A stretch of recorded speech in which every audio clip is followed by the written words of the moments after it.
Don't worry about the world. How is it going to be so that, I just got out of bed. When I get back into bed tonight, how am I going to pat myself on the back and say, you did it? You had a good day.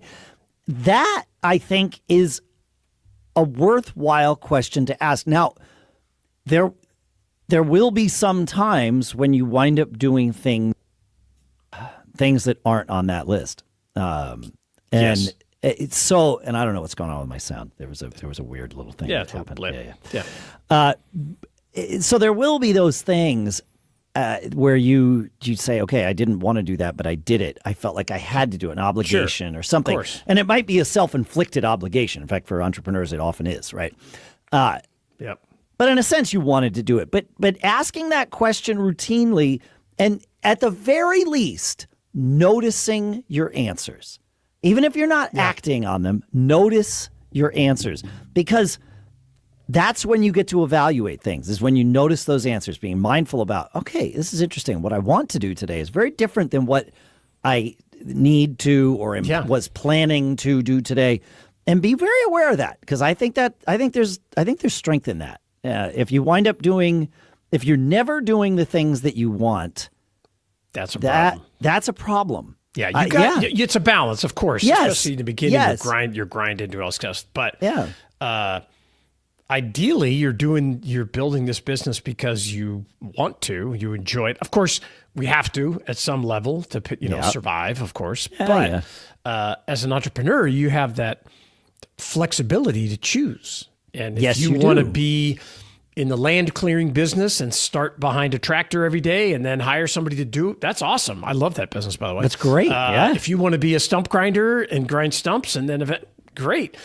But, if your dream is to be outside all day and not have to, my dream is always never to have anybody tell me what to do.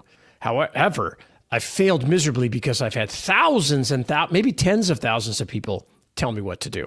Yeah. And only when I did what they asked or what they indicated was I successful.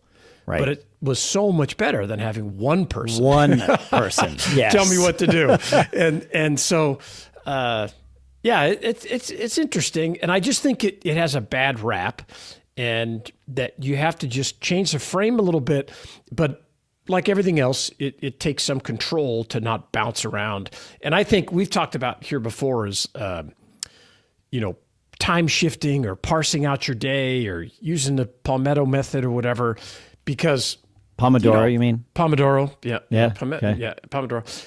And because, during the day, there may be 10 different projects that I'm working on, and it's chaos if you don't have some level of control, right? Yeah. Of that. And, I think, and I'd love to hear what our listeners think. If you, am I completely wrong here, or do you think it's right, or do you have better control over it? How do you deal with shiny object opportunities and still keep focused enough to pay the bills, pay your mortgage, all that kind of stuff? Because you're kind of describing lifestyle business. You're backing into the world of lifestyle business, which I love. I love it too. It's great. As long as you have more than one and you can stack them up. There you go. That's I like important. it. Yeah, man. Yeah.